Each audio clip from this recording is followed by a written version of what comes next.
Barangay Love Stories. Love Stories. Ikaw kapuso, ano ang nararamdaman mo sa tuwing nakikita mo ang babaeng nagpapatibok ng puso mo? Dear Papa Dudut, kailan nga ba ang tamang panahon para sa pag-ibig? At sa tamang tao nga lang ba ito dapat maramdaman? Paano kung ang taong minamahal mo ay hindi ka gusto? At ang taong ayaw mo naman ang siyang habol ng habol sa'yo? Paano mo sasabihin sa isa na mahal mo siya at paano mo rin sasabihin sa isa na may mahal ka ng iba? It's complicated, ika nga nila. Lalo na at ang mamahalin mo ay hindi ka itinuturing na iba at kapatid lang ang tingin para sa'yo. Papadudot, itago mo na lamang ako sa pangalang Richie, 24 years old, isang bank teller. Isa ako sa mga avid listener mo at gustong gusto ko ang boses mo at kapag break time namin, tuwing tanghali ay kaagad akong nakikinig sa'yo. At kung sakali na hindi ko maabutan o mapakinggan ang programa mo ay pinakikinggan ko ito sa bahay sa pag-uwi ko. Masayang malungkot ang buhay ko, Papa Dudut. Hindi ko tunay na kapatid at ina ang nagpalaki sa akin. Isang linggo pa lamang daw akong naipapanganak ay iniwan na ako ng nanay ko kay mama. Waitress daw ito sa isang restaurant at nabuntis ng isang foreigner. Dahil daw sa takot ng nanay ko sa magulang niya ay pinamigay ako ng nanay ko sa kinikilala kong nanay sa ngayon. Bata pa lamang ako ay alam ko na ang tungkol sa pagkatao ko pero hindi ako kagaya ng iba na galit sa tunay kong ina. Ipinamulat kasi sa akin ng mama ko na kahit ipinamigay ako ay mahal na mahal ako ng tunay kong ina. Kinailangan lang niyang gawin yon dahil sa malalim na kadahilanan. Papadudot, napakaswerte ko kina mama, mabait sila sa akin lalo na ang dalawa kong kapatid. Si Kuya Gary at Kuya Philip. Itinuring nila akong tunay na kapatid. Alam din nila ang totoo kaya hindi naging issue ang pagiging ampon ko. Biyuda na si mama, mag-isa niya kaming itinaguyod. May ilang pinto kami na pinapaupahan at doon kami kumukuha ng panggastos sa pang-araw-araw. Nakapangasawa siya ng foreigner at dinala ito sa Germany pagkatapos ng graduation ni Kuya Gary. Umuwi lamang ito noong ako naman ang nakagraduate.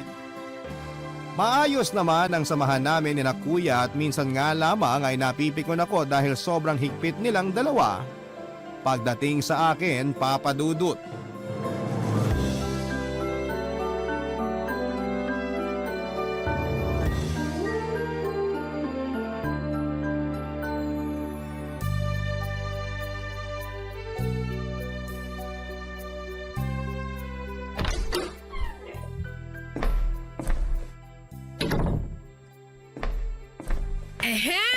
Kuya Gary, mukhang nakipag-date ka na naman ah.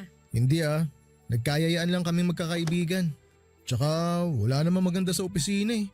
Ang mga babae ron kung di matanda may mga asawa na. Sus! Choosy ka lang siguro kaya ang tanda mo na wala ka pa rin girlfriend hanggang ngayon. Uy, bata pa ako 12 pa lang kaya ako. Baka tong si Kuya Philip ang matanda na. Baliw. Sige, ako nang matanda. At least ako may girlfriend. Ikaw, bata nga, wala naman chicks. Teka sandali. Huwag mong sabihing bakla ka, tol. Baka kaya wala ka ni isang babaeng pinakilala sa amin kasi bakla ka pala. Sira, hindi ako bakla no. Wala pa lang talaga ako nakikitang babae na para sa akin. Siguraduhin mo lang. Pero kung bakla ka naman, wala namang problema sa amin ni Mama at Richie. Mas matutuwa pa nga siguro si Mama kung bakla ka eh. Oo nga kuya, umamin ka na. Maigi na yung ikaw na magsasabi sa amin ng totoo kaysa sa iba pa namin malalaman. Tigilan niyo nga ako. Nga pala, Kuya Philip, sabi ng kaopisina ko aakyat daw siya ng ligaw sa akin. Okay lang ba? Hoy, hindi pwede. Ano ba yan, Kuya Gary? Wala akong balak gumaya sa'yo ha. Gusto ko rin magka-boyfriend tulad ng normal na babae. Wala akong balak tumandang dalaga. Kung gusto mong tumandang binata, ikaw na lang, wag mo kong idamay. Sige, Dalhin mo dito sa bahay para makilala namin. Salamat, Kuya Philip. Kuya, bata pa si Richie, hindi pa dapat ligawan yan. 24 na si Richie, Gary. Hindi na bata yan. Isa pa, tapos na naman siya sa pag-aaral. Kaya wala akong nakikitang masama doon. Paano kung lokohin lang siya? O kaya naman babaero yung lalaking yun? Hoy Richie, turo mo muna sa akin yung lalaking yun bago mo papuntahin dito. Gary, pwede ba? Hayaan mong kapatid mo. Buti nga hindi siya sakali nililigawan. Maganda ang kapatid natin, kaya natural lang naligawan yan. Hayaan mo nga siya. Basta, hindi pwede. Ipakilala mo muna sa akin yung lalaking yun. Si Kuya Gary naman ang OA oh. Kaya tuloy kahit nung high school at college ako walang makapanligaw sa akin. Paano? Lagi mo na lang kasing tinatakot. Diba sabi ni Mama pwede na ako mag-boyfriend kapag nakagraduate na ako ng college? Basta, hindi ka pa pwede magpaligaw. Tapos, Gary, hayaan mo na si Richie, malaki na siya. Siguro naman kaya niya ng sarili niya. Kailangan din niya ng inspirasyon. Huwag mo nang igaya sa'yo yung kapatid mo. Salamat, Kuya Philip! Ang bait talaga ng Kuya Philip ko. Hindi gaya ng iba dyan. Pahag nga sa Kuya Philip kong mabait. ewan ko sa inyo. Papa Dudut, hindi ko alam kung anong nangyayari kay Kuya Gary. Madalas siyang nagsusungit lalo na kapag nagkikwento ako ng tungkol sa manliligaw ko. Overprotective siya at halos walang makalapit sa akin lalo na noong nag-aaral ako. Madalas akong naaasar sa kanya pero palagi akong pinapaalalahanan ni Kuya Philip na ayaw lang ni Kuya Gary na masaktan ako at hindi makapagtapos ng pag-aaral. Naunawaan ko naman kaya lamang madalas kasi na sumusobra na siya. Kaya hindi ko maiwasan na hindi mainis sa kanya, Papa Dudut. Kahit na anong pag-unawa ang gawin ko ay hindi ko pa rin maintindihan ang kahigpitan niya, Papa Dudut. Malayong malayo ang ugali niya kay Kuya Philip. Hindi ito mahigpit at palagi lamang nagpapayo. Kaya siguro mas close ako kay Kuya Philip kesa kay Kuya Gary. Mas nagkikwento ako kay Kuya Philip dahil mas malawak ang pangunawa nito kesa kay Kuya Gary, na laging masungit at laging galit. Kahit wala naman akong ginagawa sa kanya, Papa Dudut. Nalaman ko sa kasama ko sa trabaho na kinausap ni Kuya Gary ang lalaking nagbabalak na manligaw sa akin. Binawalan daw itong pumunta sa bahay namin, bagay na pinagtataka ko. Alam kong narinig niya ang sinabi ni Mama bago umalis na kung sakali na may manligaw sa akin ay ayos lang. Basta sa bahay pupunta at ipapakilala sa mga kapatid ko. Kaya nagtataka ako sa kakaibang ugali ni Kuya Gary. Naguguluhan man ako sa ugali ni Kuya Papa Dudut ay minabuti ko na kausapin na lamang si Kuya Philip. Sinabi ko sa kanya na kausapin ng masinsinan si Kuya Gary para hindi na niya ulitin ang ginawa niyang pagkausap sa manliligaw ko. Sinadya kong huwag munang umuwi ng maaga para makapag-usap silang dalawa. Namasyal muna ako, Papa Dudut. Sawang-sawa na kasi ako sa kahigpitan ni Kuya Gary at natatakot ako na baka iyon pa ang dahilan sa hindi namin pagkakaunawaan in the future.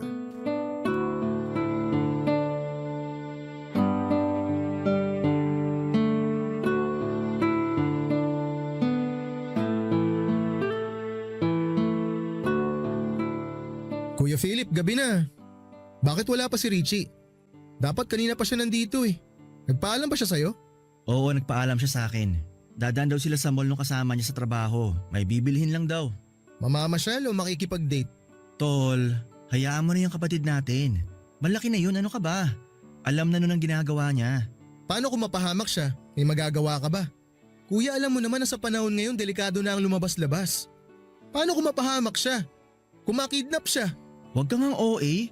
Talo mo pa nagsiselos na boyfriend. Teka, huwag mong sabihin may gusto ka kay Richie. Wala akong gusto sa kanya. Ayoko lang mapahamak ang kapatid ko. Umamin ka sa akin. Kapatid mo ako. Wala dito si Mama. Kaya kung may problema, dapat akong unang makaalam. Uy kuya, ano ka ba? Wala nga akong gusto sa kanya. Nagtataka kasi ako eh. Maganda ang kapatid natin, tisay, matangkad. Pero ni isa walang nangahas manligaw sa kanya nung high school at college. Hindi kaya ikaw ang dahilan? Masisisi mo ba ako kung sakaling magkagusto nga ako sa kanya? Ikaw na rin ang nagsabi, maganda siya. O bakit ikaw? Ni minsan ba hindi ka nagkagusto sa kanya? Ha? Hindi! Dahil kapatid talaga ang tingin ko sa kanya. At hindi naman siguro ako mag-girlfriend kung gusto ko siya, di ba? Kailan mo pa naramdaman na gusto mo siya? Hindi ko alam kuya. Siguro matagal na. Elementary pa lang ako, parang crush ko na siya eh. Lumalim na lang ng lumalim hanggang maramdaman ko na hindi na lang to basta crush. Ramdam ko ngayon kuya na mahal ko na siya. Sinubukan kong pigilan pero hindi ko kaya. Mahal na mahal ko talaga siya. Ngayon pa lang kalimutan mo na ang nararamdaman mo para sa kanya. Hindi magandang tingnan. Kapatid natin siya. Alam natin pareho na hindi natin siya tunay na kapatid kuya. Tsaka hindi ko kayang makita siya na may kasamang iba. Nagsiselos ako tuwing malalaman ko na may nagkakagusto sa kanya. Sa tuwing may naghahatid sa kanya. At oo, aaminin ko. Ako ang dahilan kung bakit wala ni isa na nangahas manligaw sa kanya. Dahil lahat sila tinakot ko. Lahat sila pinagbawalan ko. Walang pwedeng manligaw sa kanya dahil akin siya. Hindi siya sa'yo, Gary. Sa atin na siya lumaki at kulang na lang si mama na nagluwal sa kanya eh. Kalimutan mo nang nararamdaman mo para sa kanya. Hindi maganda kung sasamantalahin mo yun. Anong gusto mong gawin ko? Iwasan siya, ganon. Hindi ko gagawin yun kuya. Mahal ko si Richie at sasabihin ko sa kanya ang totoo. Nahihibang ka na ba? Alam mo na magagalit sa iyong kapatid mo kapag nalaman niya yan. Hindi ko nga siya kapatid kuya. Hindi ko siya kapatid. Kapatid mo siya. Yan ang itanim mo sa kokote mo. Ano na lang iisipin ni Richie kapag nalaman niya ang totoo? Na mapagsamantala ka. Alam mo na magagalit siya sa oras na sabihin mo sa kanya yan. Magalit na siya kung gusto niyang magalit. Ang mahalaga malaman niya ang totoo. Hirap na ako kuya. Mga bata pa lang tayo, alam ko na kung anong nararamdaman ko para sa kanya. Pinilit ko naman siyang iwasan eh. Kaya lang hindi ko magawa. Pinilit kong itago yung nararamdaman ko pero pilit pa rin kumakawala. Mahal ko siya kuya. Mahal na mahal ko siya. Pero Gary… Hindi mo na ako mapipigilan kuya. Magalit man siya sa sasabihin ko, ayos lang. Ang mahalaga sa akin mapalaya ko na ang nararamdaman ko. Mapalaya ko na ang sarili ko. Hirap na ako kuya eh. Gusto kitang intindihin pero paano kung wala siyang nararamdaman para sa'yo? Masasaktan ka lalo. Paano kung iwasan ka niya? Masaktan ako, masasaktan kuya. Tatanggapin ko kung ano man ang maging desisyon niya. Tatanggapin ko ang galit niya. Lahat kuya tatanggapin ko. Kung yun lang ang paraan para makalaya ako sa matagal ko ng kinikimkim na pagmamahal ko sa kanya. Hindi kita papayagan, Gary. Mahiya ka sa kapatid mo. Ilang beses ko bang sasabihin sa'yo kuya, hindi natin siya kapatid. Hindi man natin siya tunay na kadugo, tayo na nagpalaki sa kanya. Hindi matutuwa si mama kapag nalaman niya yan. Sa tingin mo ba matutuwa si Richie? Ha? Kapag nalaman niya yung nararamdaman mo para sa kanya? Habang maaga pa, kalimutan mo ng kalokohang mong yan. Dahil hindi kita hahayaan na gawin sa kanya yan. Wala ka nang magagawa. Hindi ikaw ang magdedesisyon. Si Richie. Hoy, Gary! Sandali! Papadudot narinig ko ang mga pinag-usapan ni Kuya Philip at ni Kuya Gary. Nagulat pa si Kuya Gary noong lumabas ito. Tinanong ako kung may narinig ako pero nagkunwari akong walang narinig. Sinabi ko na lamang sa kanya na kadarating ko lamang at wala akong narinig. Papadudot gulat na gulat ako sa mga narinig ko. Hindi man lang pumasok sa isipan ko na may gusto sa akin ang kapatid ko. Kaya pala walang nangahas na manligaw sa akin dahil kay Kuya Gary. Hindi ko man lang nahalata yon at akala ko noon ay sadya lamang overprotective siya sa akin. Gulong-gulo ako ng mga sandaling yon pero mas pinili ko ang magkunwaring walang alam sa mga nangyari. Hindi ko alam kung paano ako kikilos kapag nakaharap akong muli kay Kuya Gary. Hindi ko alam kung paano ko siya kakausapin nang hindi ako nag-iisip na may iba siyang intensyon sa akin. Gusto ko siyang iwasan pero paano ko gagawin yon nang hindi sila nakakahalata na alam ko na ang katotohanan. Maaga ko nagising papadudot o mas tamang sabihing halos wala akong tulog. Hindi ako pinatulog ng mga nalaman ko. Mabait si Kuya Gary, matangkad at gwapo naman. Marami nagkakagusto sa kanya, nakaklase ko at ibang mga sections. Pero hindi ko talaga siya nagustuhan man lamang dahil kapatid talaga ang turing ko sa kanya. Kaya hindi ko pa rin maubos maisip na magkakagusto ito sa akin. Magkasabay kaming lumaki at madalas kaming nag-aaway at madalas niya akong inaasar. Kaya hindi man lang sumagi sa isipan ko na magugustuhan niya ako, papadudot. Barangay Love Stories. Barangay Love Stories. Naging komplikado ang sitwasyon naming tatlo. Palagi ko nang nakikita nag-aaway sina Kuya Gary at si Kuya Philip. Hindi nila alam na naririnig ko ang pinag-uusapan nila. Hindi ko alam kung matatawa ako o maiinis sa kanila. Pero pinili ko na lamang na manahimik para hindi lalong lumaki ang gulo. Pero hirap na hirap din ako dahil naiipit ako sa kanilang dalawa. Papadudot na awa ko kay Kuya Gary dahil sa sitwasyon pero wala talaga akong nararamdaman para sa kanya. Mataas ang tensyon sa pagitan ni Kuya Gary at Kuya Philip, Papadudot, at pareho silang tahimik at walang gustong maunang magsalita. Pinanindigan ko muna ang pagkukunwaring walang narinig para hindi lalong bumigat ang sitwasyon pero aaminin ko, Papadudot. Kinakabahan ako sa kanilang pala ako dahil may iba pala siyang intensyon. Pero nauunawaan ko naman si Kuya Gary dahil maging ako ay naging kagaya niya. Oo, Papadudot. Gaya ni Kuya Gary ay minahal ko si Kuya Philip. Kagaya ni Kuya Gary ay mapanamantala din ako. Ang pagkakaiba lang namin ay mas pinili kong iwasan at pigilan ang nararamdaman ko dahil alam kong hindi yon tama. Alam kong mali.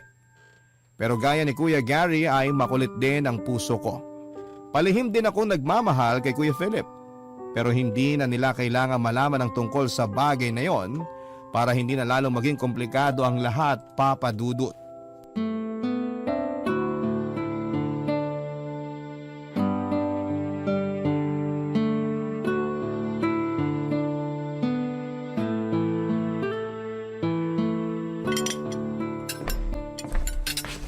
Kuya Gary, andyan ka na pala. Tara, kain tayo. Sige, salamat. Busog pa ako. Si kuya ba? Nandito na? Wala pa, pero tumawag siya sa akin kanina. Gagabihin daw siya. Hindi daw siya dito kakain. Mabuti naman. May sinasabi ka, kuya? Wala. Sabi ko baka may date siya kaya wala pa siya dito sa bahay. Ah, siguro nga. Tara, kain tayo, kuya. Sabayan mo ako. Hindi na. Salamat na lang. Pwede ba tayo mag-usap pagkatapos mong kumain? Sige. Tungkol saan? Mamaya na lang. Tapusin mo muna yung pagkain mo. Tapos naman na ako. Ano bang pag-uusapan natin, kuya?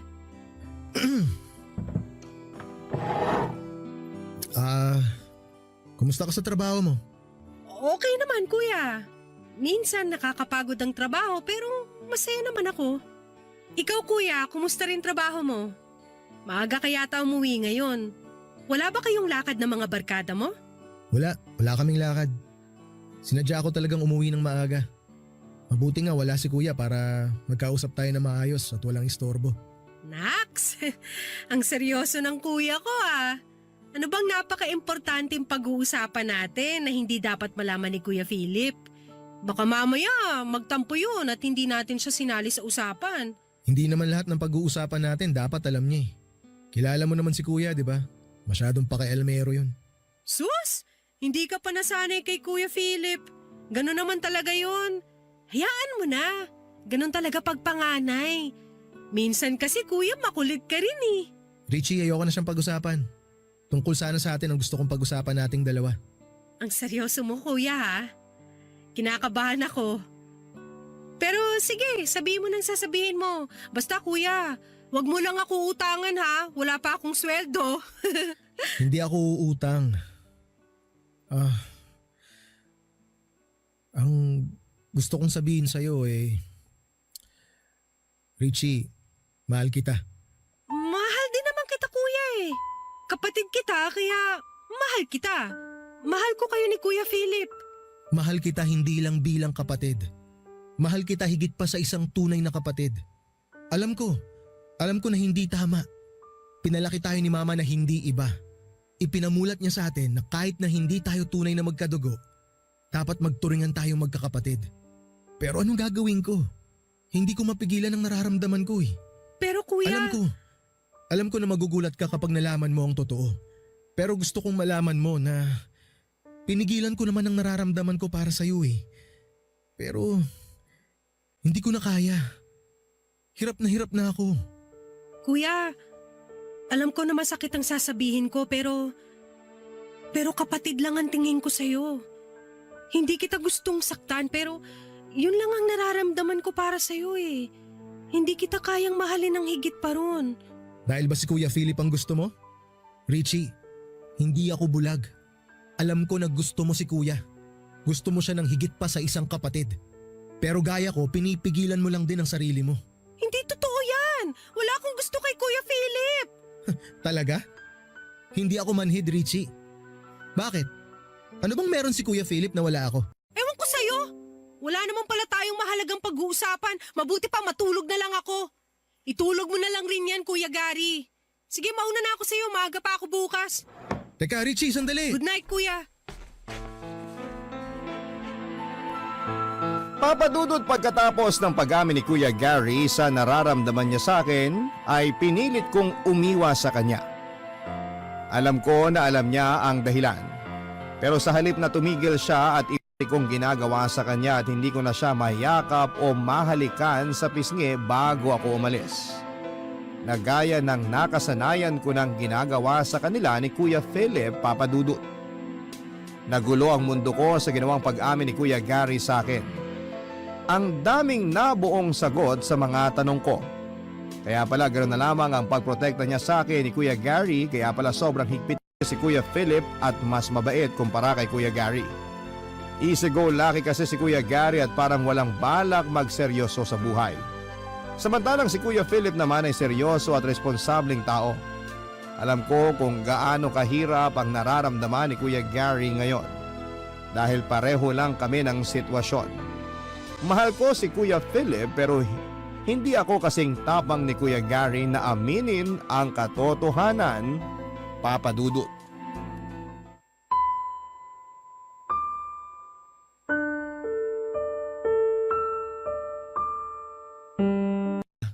Pero parating na yun. Nagpaalam siya sa akin kanina na gagabihin siya. May pupuntahan daw sila ng kaibigan niya. Bakit mo pinayagan? Matanda ng kapatid mo. Alam na niya kung anong ginagawa niya. Good evening, mga kuya. Hoy, bakit ngayon ka lang? Lumabas kasi kami ng mga kaibigan ko. Nagpaalam ako kay Kuya Philip kanina. Sa akin hindi ka nagpaalam. Ano ba ako sa bahay na to? Tau-tauhan? Hindi naman sa ganun, kuya. Kaya lang sanay naman ako na kay Kuya Philip lang nagpapaalam. Isa pa, alam ko naman na hindi mo ako papayagan eh. Yun na nga eh. Pag si Kuya pumayag, hindi ka na nagpapaalam sa akin. Palibhasa kasi hindi mahalaga sa inyong dalawa ang opinyon ko. Hindi mahalaga sa inyo kung anong sasabihin ko dahil kayong dalawa lang naman na nagkakaintindihan eh. Mamaya saan pa mapunta ang usapan na yan eh? Sige na, magbibihis muna ako. Eto kasing kuya na ipinagmamalaki mo eh. Akala mo kung sinong santo. Eh baka nga nagsiselos din to kapag may ibang lalaki naman niligaw sa'yo. Kasi may gusto din sa'yo tong si Kuya Philip. Hindi ba kuya? Hoy! Hindi ako kagaya mo. Mahal ko si Richie bilang kapatid. At isaksak mo yan sa kokote mo. Isaksak mo sa kokote mo na hindi iba sa atin si Richie. Kapatid natin siya. Hindi ko siya kapatid! Nasasabi mo yan sa harap ng kapatid mo? Hindi ka na nahiya. Ni minsan hindi ko inisip na hindi natin siya kadugo. Yan ang ipinamulat sa atin ni Mama. Mahal ko siya kuya. Hindi bilang kapatid. At uulit-ulitin ko yon sa mukha mo. Palibasa kasi, ikaw kahit may gusto ka na sa kanya, pinipilit mo pa rin itago dahil hipokrito ka! Duwag ka! Hindi ako duwag at hindi ako ipokrito. Hindi lang ako malisyoso kagaya mo. Maayos ang relasyon ko sa girlfriend ko. At hindi ko sisirain ang samahan namin dahil lang sa maling akala mo. Tumigil na kayo! Kung ganyan ka ng ganyan, Kuya Gary, mapipilitan ako umalis sa bahay na to. Tatawagan ko si Mama. Isusumbong ko kayong dalawa. Talaga? Isusumbong mo kami? Alam mo ikaw isa ka pa eh. Alam ko naman na gusto mo rin si Kuya Philip. Mas close kasi kayo kaya nahawa ka na sa kaipokritohan nito. Hindi ako tanga. At lalong hindi ako bulag. Nakikita ko kung paano kayo magtitigan ni Kuya. Alam ko kung anong nararamdaman mo para sa kanya dahil yan din ang nararamdaman. Walang kakwenta-kwenta pinag-aawayan nyo. Bukas na bukas kakausapin ko si Mama. Hindi pwedeng hindi niya malaman ang nangyayari dito. Diyan! Diyan ka magaling! Sumbong agad! Sip-sip ka kasi! Sige sabihin mo! Para ako na naman ang kontrabida! Hindi ako sip-sip. Nagkataon lang na di ako tulad mo na gustong samantalahin ang sitwasyon na to. Matulog ka na bago pa kita patulan. Sumusobra ka na eh. Kahit kailan talaga Yaman na. O ano? Puro ka naman talak eh. Ganyan lang naman ang alam mong gawin eh. Sumbongero ka na, mayabang ka pa. Masyado kang bait-baitan. Sobrang pabibo mo kay mama. Para ako na naman ng masama. Alam na alam ko na yan. Style mo, bulok. Kapal na mukha mo. ikaw ang makapal ang mukha. Walang hiya ka. kayo! Akala mo palalagpasin ko to? Hindi! Kuya Gary, tumigil ka Sige!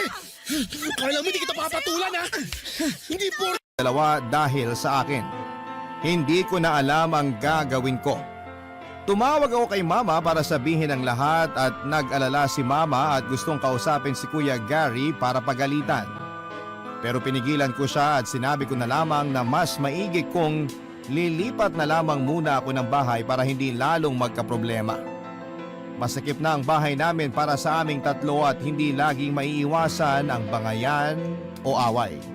Lalo na at alam na naming pare-pareho ang totoong nararamdaman ni Kuya Gary sa akin, Papa Dudut. Aaminin ko, Papa Dudut, na matagal na akong may gusto kay Kuya Philip. Pero pinilit kong iwaksi yon dahil alam ko na hindi tama. Na mali ang nararamdaman ko. Alam ko rin na hindi kami tunay na magkapatid kaya kung tutuusin ay pwede ko siyang mahalin. Pero iniisip ko ang sasabihin ni Kuya Gary. Noong sinabi ni Kuya Gary na may gusto sa akin si Kuya Philip, may kung anong saya ang naramdaman ko. Pilit kong itinago ang nararamdaman ko dahil ayokong makasakit ng damdamin.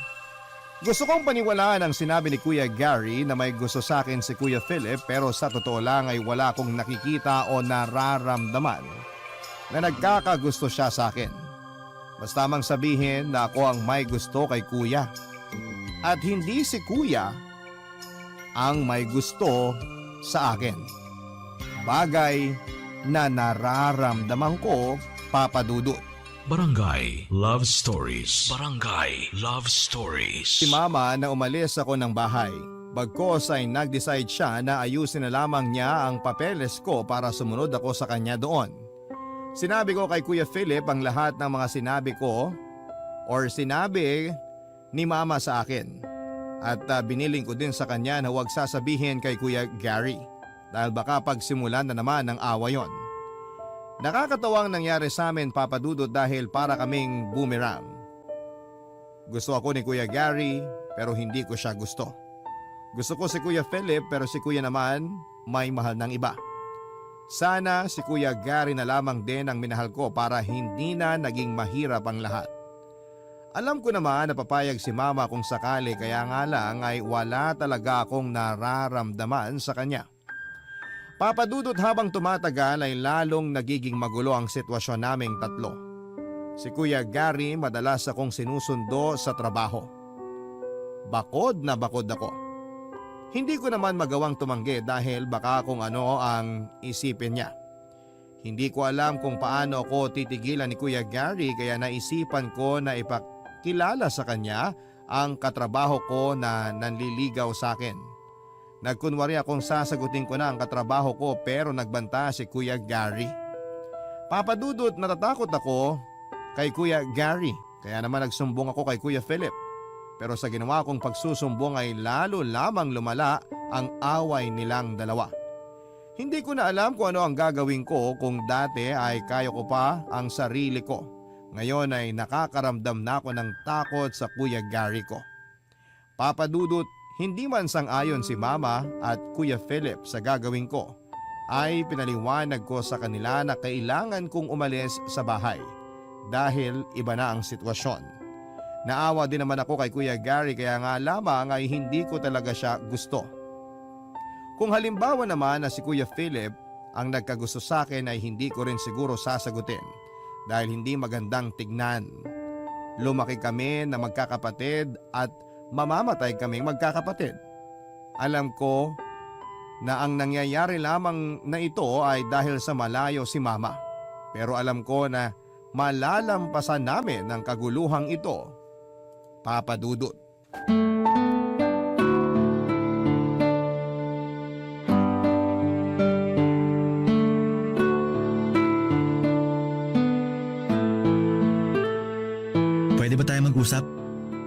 usapang Kuya Gary mo? Tungkol saan, kuya? Sinabi sa akin ni Gary na may gusto ka raw sa akin. Maniwala ka kay Kuya Gary. Alam mo naman yun. Gumagawa na naman ng kwento para lang lalo tayong gumulo. Mabuti naman. Dahil ayoko nang dagdagan pa ang problema. Problema lang pala sa tingin mo kung totoo nga ang sinasabi ni Kuya Gary. Richie, kung totoo man yun ngayon pa lang pigilan mo na. Masasaktan ka lang. Sa'yo pa talaga nang galing yan? Ang yabang mo naman, kuya. Ano naman kung masaktan ako? Ang mahalaga alam mo ang nararamdaman ko. May girlfriend na ako. Bakit kuya? Porke ba may girlfriend ka na hindi na kita pwedeng mahalin? Richie, hanggat maaga kalimutan mo nang tungkol sa bagay na yan. Paano kung ayaw kong gawin ang sinasabi mo? Pwede ba wag kang makulit? Kay Gary mo na lang ibaling ang pagtingin mo. Tsaka wag mo nga ako pinaglololoko. Kuya, seryoso ko. Sa totoo lang, kung ikaw ang nagsabi na may gusto ka sa akin, baka pumayag ako.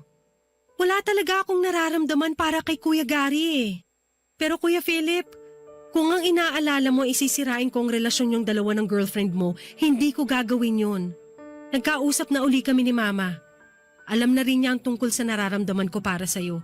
Pero hindi naman yun ganong kalala na kagaya ng kay Kuya Gary. Siguro, tama si Mama, baka kaya ako nagkakagusto sa'yo kasi hindi natin naranasan magkaroon ng ama. Tama si Mama. Kaya huwag ka na mag-isip ng kung ano-ano. Sana si Kuya Gary makahanap na ng babae na para sa kanya. Kasi kung nagawa kong iwasan ang nararamdaman ko para sa'yo, malamang si Kuya magagawa niya rin yun. Siguro, sana. Pero baka hindi rin niya agad magawa. Dahil kita ko kung gaano kanya kamahal. Richie, kung sakali ba na hindi tayo lumaking magkakasama, palagay mo ba pwede mong magustuhan ng Kuya Gary mo? Ewan ko. Kasi kung yung nararamdaman ko ngayon ang tatanungin, baka hindi. Ewan ko ba kuya, mabait naman siya eh, kaya lang wala talaga akong nararamdaman para sa kanya. Alam mo, sa totoo lang, naawa ko sa Kuya Gary mo. Kasi sa sobrang pagmamahal niya sa'yo, nagagawa niyang manira ng tao. Alam mo ba na kinausap niya ang girlfriend ko at sinabi na bantayan ako? Dahil baka raw humanap ako ng iba. Grabe na talaga si Kuya Gary. Minsan hindi nag-iisip. Hindi naman siya dating ganyan eh. Kung may kakilala nga lang ako na pwede kong ireto kay kuya, ginawa ko na. Kaya lang may mga asawa na yung mga kasama ko sa bangko. Ako din eh. Wala rin akong kakilala. Teka, bakit kaya wala pang kuya mo? Baka mamaya lasing na naman yun. Hayaan mo na lang muna si Kuya Gary. Baka nagtatanggalan ng kurta ng utak yun. Sana babalik na yung dati nating samahan, no? Para masaya na uli tayo. Wow! Mukhang seryoso usapan niyo ah. Anong ganap? Kayo na bang dalawa? Magsyota na ba kayo? Oh, lasing ka na naman. Hindi ako lasing. Nakainom lang. Congrats nga pala kuya. Ano? Sasabihin ko na ba sa girlfriend mo na may syota ka ng bago? Na kayo na nito ni Richie? Ha? Natawagan ko na ba siya? Pwede ba kuya umayos ka? Hindi makitid ang utak namin ni Kuya Philip, alam namin kung saan kami dapat lumugar. Talaga? So ako makitid ang utak ko, ganon. Makitid ang utak ko dahil minahal kita. Yun ba ibig mong sabihin? Ha? Wala akong sinabing ganyan. Hoy, hindi ako tanga. Alam ko na yung mga galawang ganyan. Siguro may nangyari na sa inyo ni kuya, no? Oh, Richie! Hindi ako kasing baba ng tingin mo, Kuya Gary. May delikadesa ako. Oo, inaamin ko mahal ko si Kuya Philip. Gusto ko siya. Pero ni minsan, hindi niya sinamantalang pagkakataong yon. Hindi niya ako binastos. Inunawa niya ako. Bakit ba kasi siya pa? Bakit hindi na lang ako? Mahal na mahal kita. Ako na lang ang mahalin mo. Pangako. Pangako hindi kita sasaktan. Susundin ko lahat ng gusto mo. Magbabago ako. Hindi na ako iinom ng alak. Hindi ko naaawahin si kuya. Pagbigyan mo lang ako.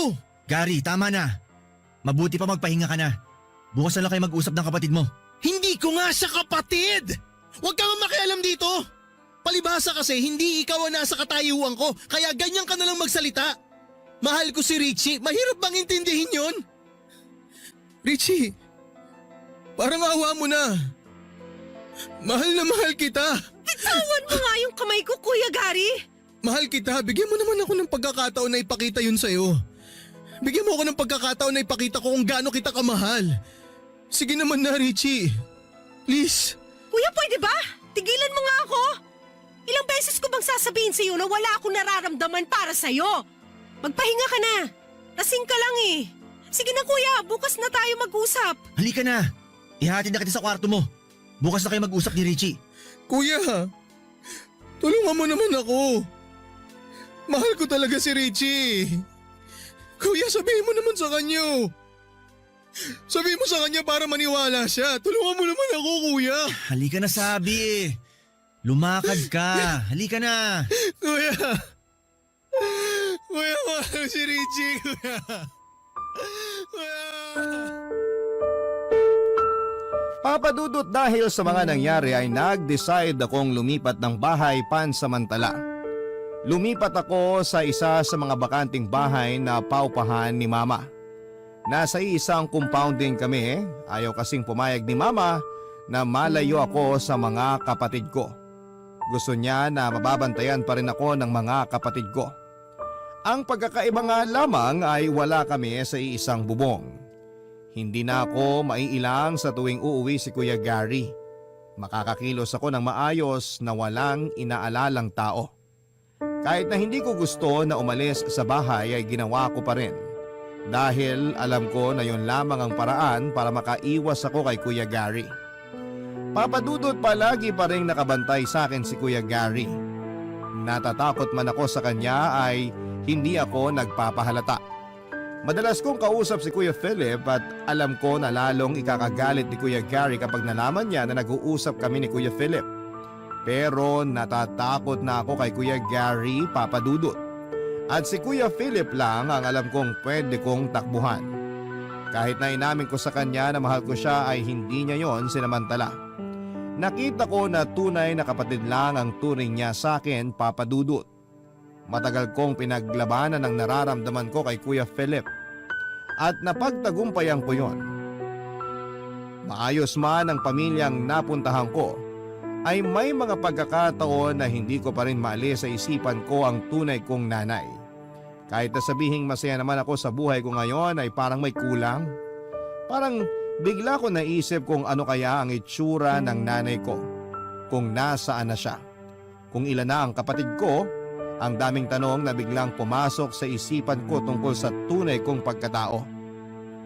Pero hindi ko na inalam uli kay Mama ang tungkol sa tunay kong ina. Hindi raw ito nag-iwan man lang ng picture dahil katwiran daw nito ay para mukha na lang ni Mama ang isipin ko na nanay ko. At makakagulo lamang daw sa akin pagdating ng panahon kapag naisip kong hanapin siya. Ayaw daw nitong magkaroon ng anumang kaugnayan sa akin. Masakit sa akin, Papadudot, pero wala naman ako magagawa. Siguro ay tama na rin na wala na nga akong alam tungkol sa tunay kong ina. Para hindi na magulo lalo ang mundo ko.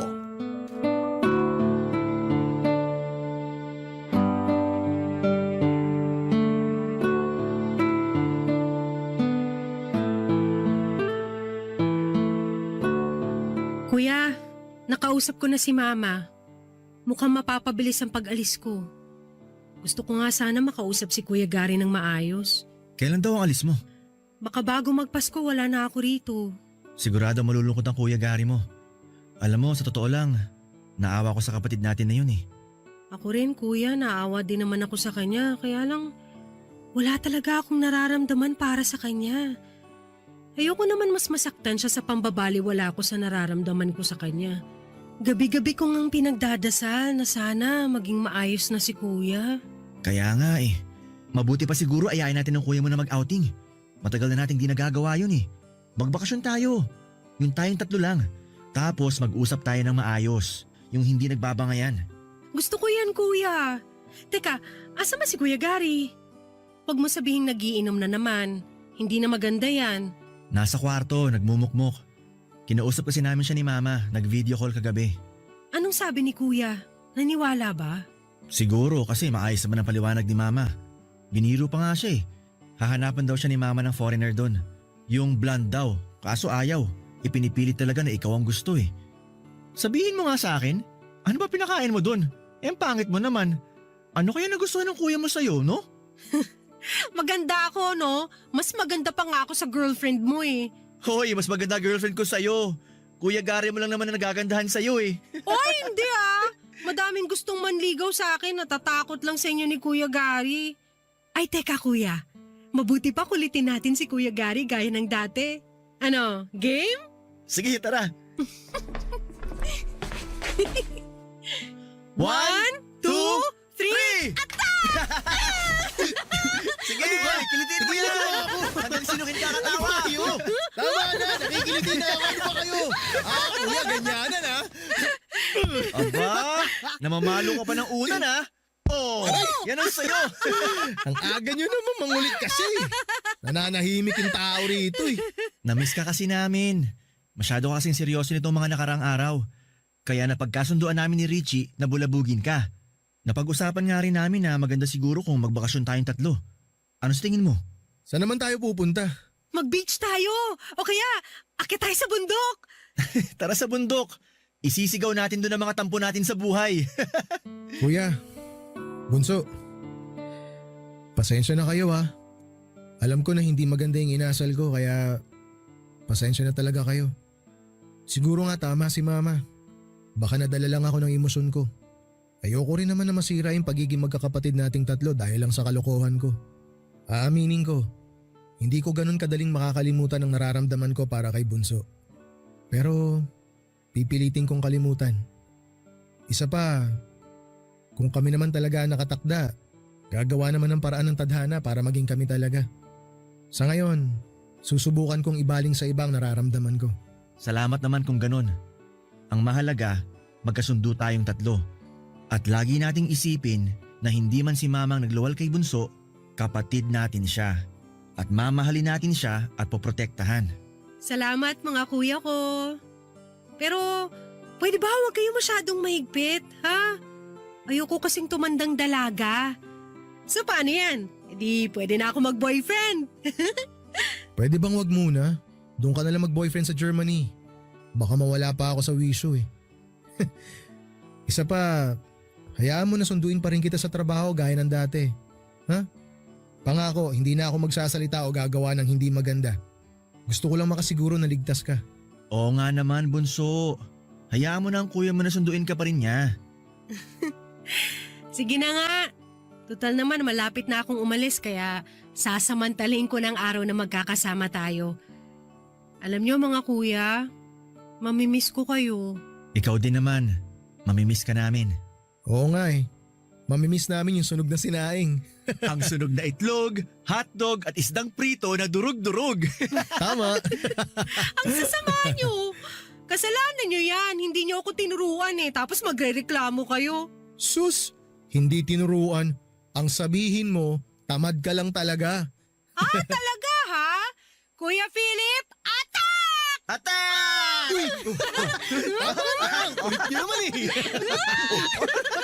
Papa Dudut, naging maayos ang samahan naming magkakapatid. Palagi pa rin pinapaalala ni Mama sa amin na magmahalan kaming tatlo dahil magkakapatid kami. Huwag daw naming kakalimutan na magrespetuhan sa isa't isa at magdamayan kung may problema. Papa Dudut, masasabi ko na napakabuti ng mga taong kumupkop sa akin.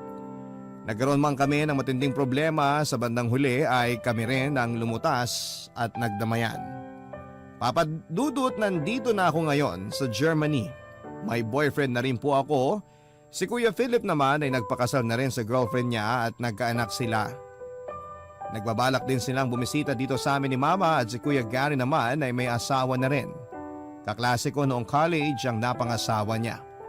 Nakakatuwang isipin na sa kabila ng pinagdaanan naming magkakapatid ay naayos namin ang aming samahan. Nakabuo kami ng sari-sarili naming buhay nang hindi na iniisip ang nakaraan. Mapag-uusapan man ay tinatawanan na lamang naming magkakapatid yon at iniisip na parte na sadya sa buhay ng magkakapatid ang mga mabibigat na pagsubok. At ito ang nagpatatag lalo ng aming samahan.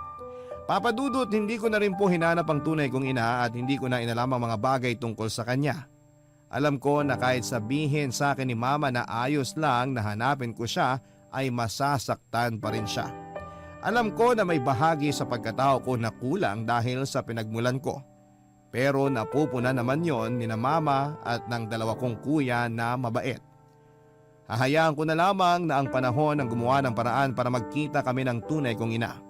At kapag nakita ko siya o nakilala, Papa Dudut, magpapasalamat pa ako sa kanya dahil tamang pamilya ang napagbigyan niya sa akin. Maraming salamat po sa pagbasa ng aking liham at sana'y kapulutan po ng aral at maging inspirasyon sa lahat ang aking kwento. Matuto tayong magpasalamat sa mga biyayang natatanggap natin sa bawat araw. Magmahalan tayo magkakapatid at magdamayan. Itaas natin ang isa't isa at huwag nating ibagsak kapag umangat ang iba.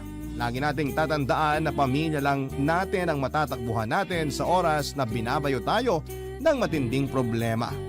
Ang inyong forever kapuso at kabarangay, Richie. Barangay Love Stories. Love Stories.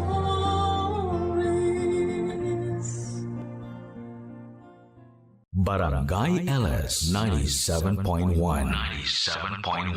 Number 1. Forever. Kabarangay, i-share mo ang iyong barangay love stories. Sabay-sabay nating pakinggan ang iyong kwento ng pag-ibig, buhay at pag-asa. Ipadala lang sa barangaylovestories@yahoo.com.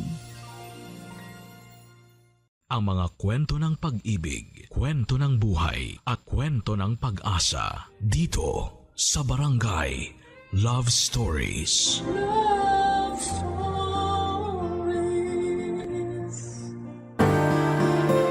Ang sabi nila, ang kagandahan ng isang lugar ay nakabase sa mga taong nakatira dito.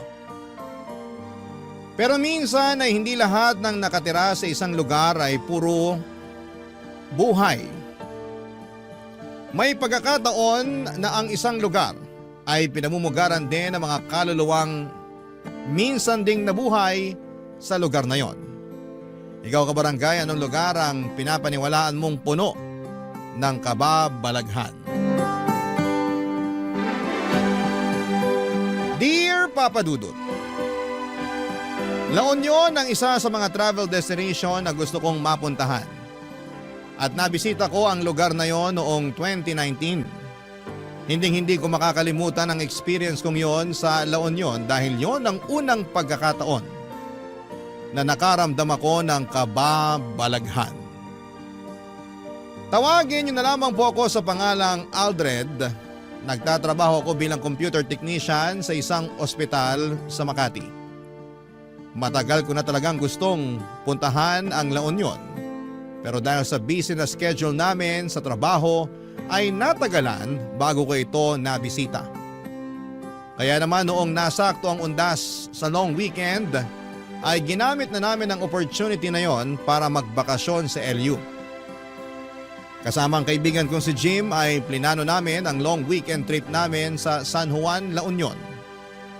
Ako ang natoka sa paghahanap ng transient house na tutuluyan namin samantalang si Jim naman ang gumawa ng itinerary. Mula sa Facebook ay may nakita akong transient house na sikat at aesthetic tignan. Agad ako nag-book ng 2-bedroom para sa aming dalawa, Papa Dudut. Sa kabilang banda ay naghanap naman si Jim ng mga sikat na kainan, pasyalan at bar na pwede naming puntahan sa 3 araw ng pananatili namin doon. Matapos makumpleto ang pagpaplano ay agad kaming nagpunta sa pinapangarap kong lugar matapos kaming mag-file ng leave sa aming mga trabaho.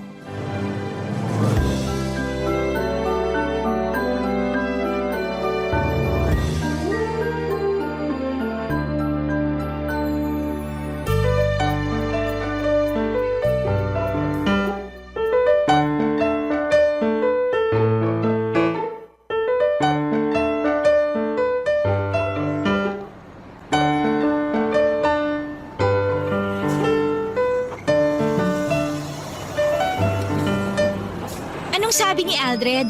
Nasaan na raw ba siya? Nandito na raw. Pababa na ng sasakyan. Tagal naman. Ang usapan, 8:30 ng umaga nandito na dapat sa bus terminal. Pero mas nauna pa ako kaysa sa inyong dalawa. Maaga pa naman. Oh, siya na ba yun? Nasaan? Ayun oh, yung nakaputi na may dalang maliit na luggage. Oo, siya nga. Aldred! Andito kami! Nandyan pala kayo. Kanina pa ako naghahanap. Oh, Anika, nandito ka rin pala. Ihatid mo ba si Jim? Hindi niya ako ihahatid. Sasama siya sa atin. Talaga?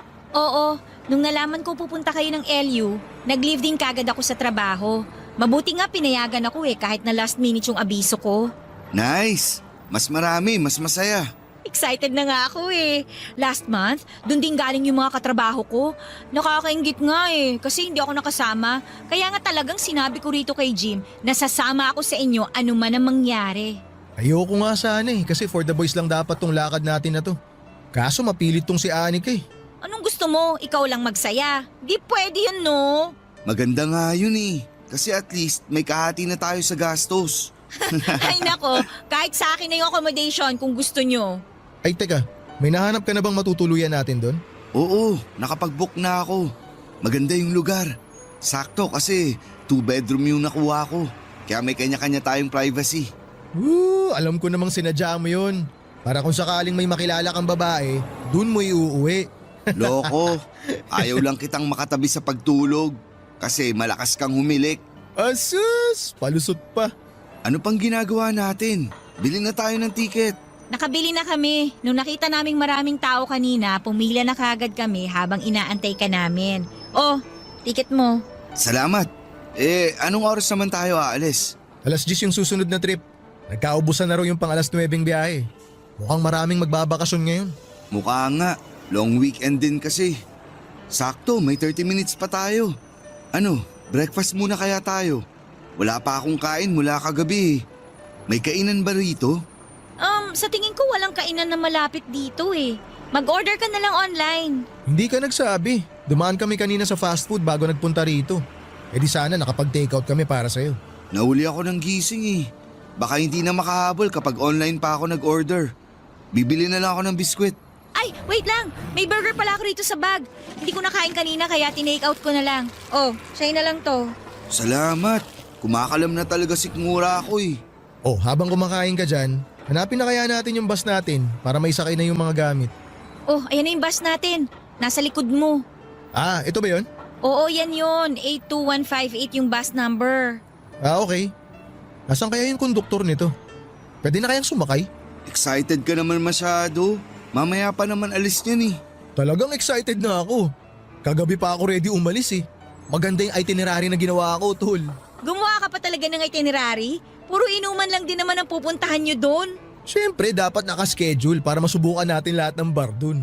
Basta ako, yung dagat ang habol ko. Ako rin. Matagal na akong hindi nakapagdagat Ano pang hinihintay nyo? Sumakay na tayo sa bus. Ang init dito sa labas Sige, tara. Pwede na ba? Pwede na yan. Pagkababa namin sa bus terminal ng La Union ay agad kaming sumakay ng jeep papunta ng San Juan. Katulad ng inaasahan ay marami kaming nadatnan doon na katulad naming turista din. Napakaganda ng San Juan, Papadudut. Medyo crowded nga lang dahil maraming bakasyonista. Pero para sa akin ay sulit na yon ang pinili naming lugar na puntahan. Kaso nga lang ay hindi pa man nagsisimula ang unang araw namin doon, ay sinalubong na agad kami ng kamalasan. Ang transient house kasi na binuko online ay nag-overbook ng mga guest. Ang nirentahan namin lugar ay naibigay sa guest na mas naunang dumating kesa sa amin. Nagreklamo kami dahil wala na kaming ibang matutuluyan noong araw na yon. Pero wala nang ibang ginawa ang namamahala ng transient house kundi ang humingi ng tawad. Agad kami naghanap ng available na lugar na matutuluyan pero dahil dagsa ang mga turista, maging ang pinakamahal na hotel doon ay fully booked na. Sinubukan din namin maghanap sa mga karatig bayan pero maging doon ay naubusan kami ng swerte. Pagod, kulang sa tulog at mainit ang ulo. Muntik nang masira ang bakasyon namin dahil sa mga nangyari. Pero kahit na ganoon ay hindi ko hinayaan ang pagkakataon para lamang masayang ng isang pagkakamali. Ipinagpatuloy namin ang original plan namin. At kahit bit-bit ang mga maleta namin ay pinuntahan namin ang mga lugar na plano naming puntahan, Papadudut. In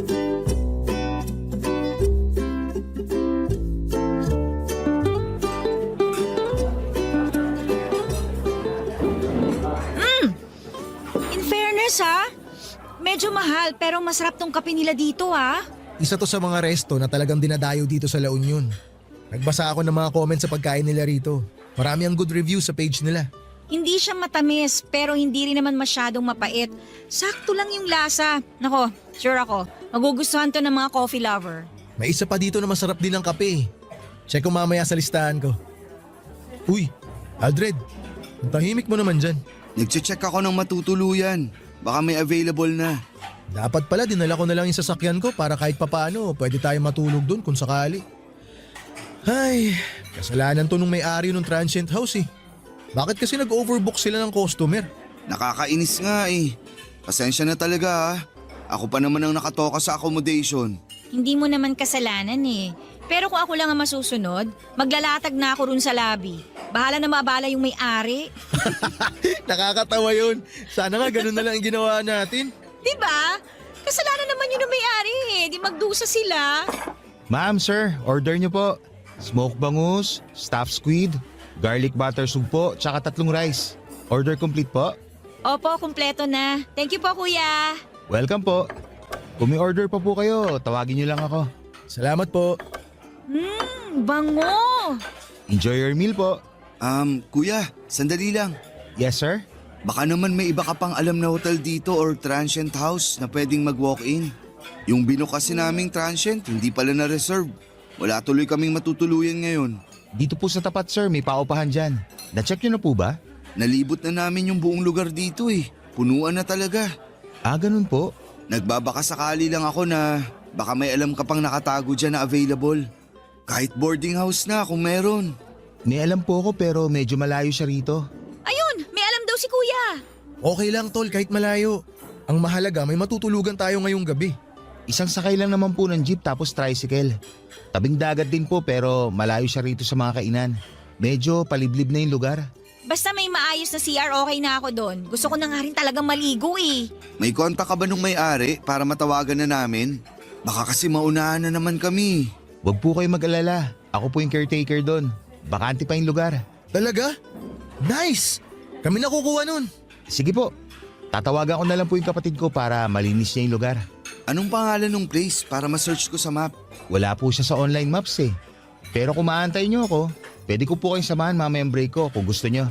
O sige, mas maganda yun. Pero may signal naman ng cellphone doon, kuya. Meron naman po, ma'am. O yun lang naman po ang kailangan ko, tsaka maayos na banyo. Masaya na po ako doon. Naku, salamat. Hulog ka ng langit. Ano palang pangalan mo? Sunny Boy po. Ako naman si Aldred. Siya si Jim tapos si Anika. Hello po, nice to meet you. Nice to meet you din po. Sige po, maiwan ko na muna kayo para matawagan ko na yung kapatid ko at maihanda yung lugar. O sige, salamat Sunny Boy.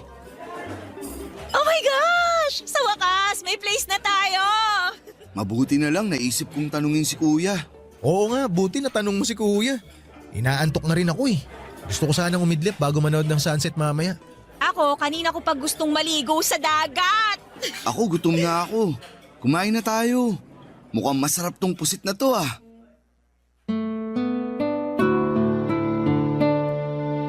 Papadudod, sinamahan kami ni Sunny Boy sa transient house na tinutukoy nito sa kalagitnaan ng kanyang break. Medyo looban nga ang lugar at malayo sa kabihasnan. Pero kahit na ganoon ay wala na kaming karapatang magreklamo dahil yun na lang talaga ang choice namin para may matuluyan kami noong araw na yon. Pagkarating namin sa transient house ay medyo hindi ko inaasahan ang itsura nito. Para itong old house na naisip nilang gawing paupahan. Hindi mo aakalain na transient ito dahil parang matagal na panahon nang walang nakatira doon. Mura lang naman ang singil sa amin ni Sunny Boy sa 3 araw na pananatili namin doon kaya hindi rin kami talo kung sakali. Bukod sa itsura nito ay wala na akong ibang maipipintas sa lugar. Malinis naman ito, maganda at bago ang mga gamit sa loob. 3 ang kwarto at malinis din ang CR at ang kusina. May mga nakahanda na ring lutuan, may TV at meron ding aircon ang bawat kwarto. Nakahinga kami ng Sa wakas ay meron na kaming matutuluyan at masusunod na namin ang plano namin. Kaso nga lang, pagpasok ko sa bahay na yon ay biglang bumigat ang pakiramdam ko. Para bang pakiramdam ko ay hindi kami welcome doon. Wala pang isang oras simula nang dumating kami ay sumama kaagad ang pakiramdam ko at sumakit ang ulo ko. Hindi ko alam noon na ang nararamdaman kong yon ay warning na pala sa mga bagay na mararanasan ko sa susunod na 3 araw. Papa Dudut. Barangay Love Stories. Barangay Love Stories. Kinagabihan matapos na makapagpahinga ay agad kong ininom ang gamot na dala ni Anika. Sa unang gabi namin sa San Juan ay hindi pwedeng hindi namin masubukan kaagad ang nightlife doon. Isang kakilala ni Sunny Boy ang kinontrata namin ng 3 araw para gamitin ang tricycle nitong pansundo sa amin pauwi at papunta sa mga lugar na bibisitahin namin. Maganda ang nightlife sa San Juan, Papa Dudut. Puno ito ng musika, sayawan, pailaw at bawat isa sa mga tao doon ay masayang kasama. Nawala ang nararamdamang kong bigat sa ulo noong sa wakas ay naranasan ko na rin ang dati lang ay napapanood ko sa social media. Ang nakakatuwa ay sa tabing dagat ito nangyari. Pagkatapos ng inuman at sayawan ay nagkaroon ako ng chance na maupo sa dalampasigan at pagmasdan ang kalangitang puno ng mga bituin habang sabay na pinapakinggan ang malakas na music sa background at huni ng mga daluyong sa dagat.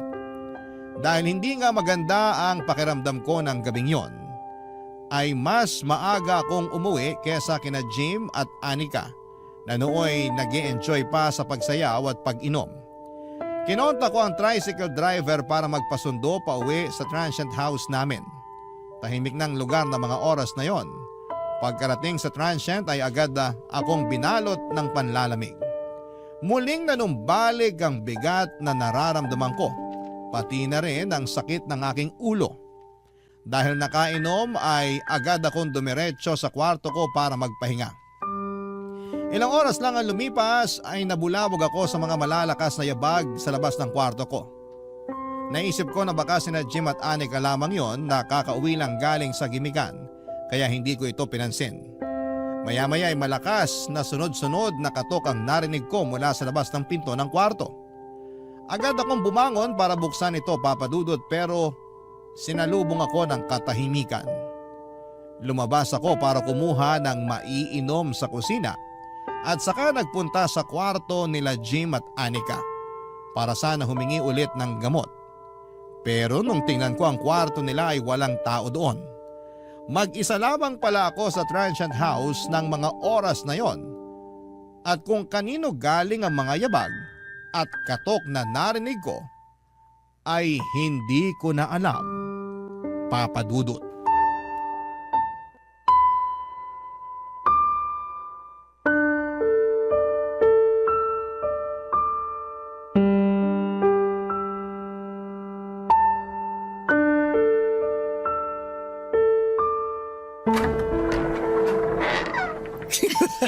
Diba? Grabe, ang saya!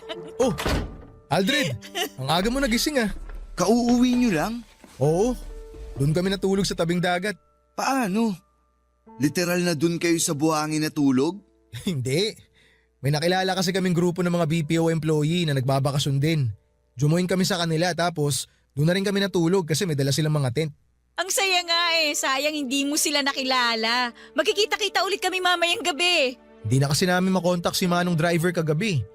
Feeling ko tulog na siya nung time na yon kaya no choice na talaga kami kundi matulog na rin dun. As in, hindi kayo umuwi?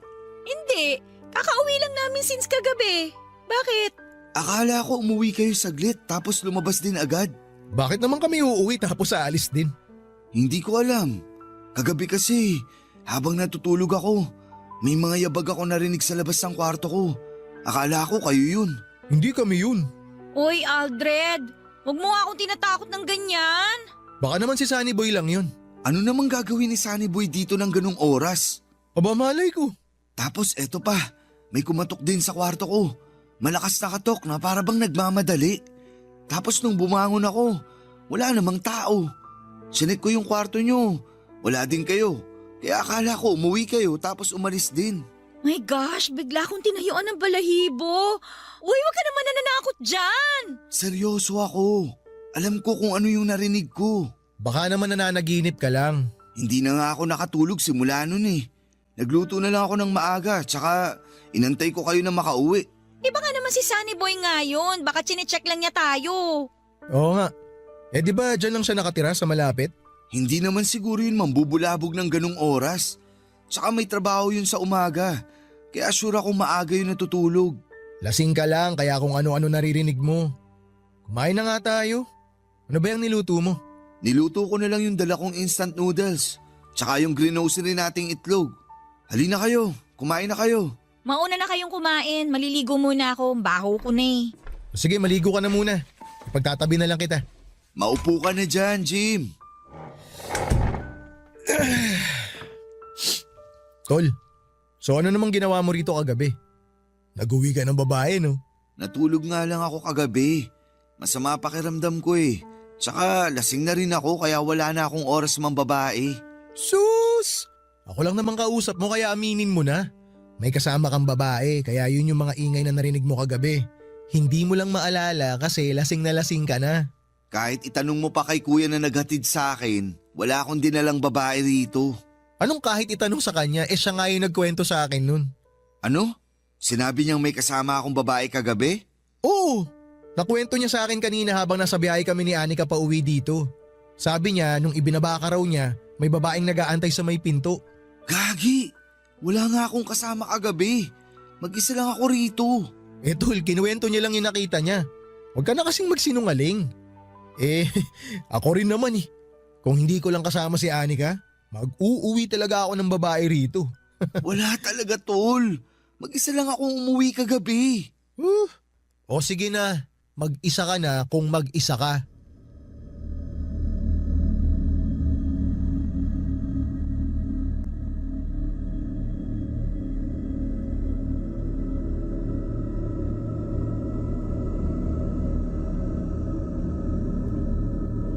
Papadudot maniwala kayo sa akin, wala talaga akong kasamang umuwi ng time na yon. Wala rin akong nakitang babae sa transient house namin katulad ng sinabi ng tricycle driver na naghatid sa akin. Basta ang alam ko lang ay totoo ang mga narinig ko ng gabing yon at hindi ako nananaginip. Kinahapunan ay nagpunta naman kami sa mga tourist destination sa La Union. Binisita namin ang bahay na bato, ang Macho Temple at nagpunta rin kami sa casino para maglaro. Pagsapit naman ng gabi ay muli kaming nag-bar hopping. Hindi ko alam pero tuwing nasa labas ako ay bigla na lamang nawawala ang sakit ng katawan ko. Pero kapag nasa transient house ako ay para bang ang bigat-bigat ng pakiramdam ko. Sa second night namin ay sina Jim at Anika naman ang maagang umuwi dahil pareho raw silang pagod. Alam kong gusto rin nilang magkaroon ng quality time na dalawa kaya naisip kong magpaiwan na muna. Ipinagpatuloy ko ang pag-inom sa huling bar na pinuntahan namin hanggang sa nagsara ito. Pagsabit naman ng 3:00 ng madaling araw ay hindi ko na makontak ang tricycle driver na magsusundo sa akin kaya naisip kong mag-commute na lamang. Sumakay ako ng jeep at pagkababa sa lugar ng transient namin ay nilakad ko na lamang ito papadudot dahil wala akong maantay na tricycle na pwedeng sakyan. Walang masyadong ilaw sa daanan papunta sa transient namin. Habang pauwi, pakiramdam ko noon ay may kasama akong naglalakad. Kung hindi lang ako lasing noon ay baka kumaripas na ako ng takbo papunta sa bahay. Pagkarating sa transient ay may nadatnan akong tao sa may sala. Patay ang ilaw. Pero kahit madilim ay alam kong si Anika yon dahil nakasuot ito ng puting dress na mahaba. Tumambay na muna ako sa sala. Umupo sa upuan sa harapan niya. Saka ko ikinuwento na naglakad lamang ako pauwi papadudot.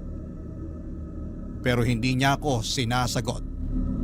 Saglit ako nag-scroll online para mag-Facebook habang nagpapahinga at nung napansin kong hindi umiimik yung kasama ko ay nabaling ang tingin ko sa kanya. Doon ko lamang napagtanto na hindi si Anika ang kasama ko. Isa itong matanda na straight ang pagkakaupo at diretsyong nakatingin sa akin. Lubog ang walang kulay nitong mga mata. Kulubot ang mukha niya at mahaba ang kanyang buhok. Napakaripas ako ng takbo at agad na nagpunta sa kwarto nila Jim para humingi ng tulong.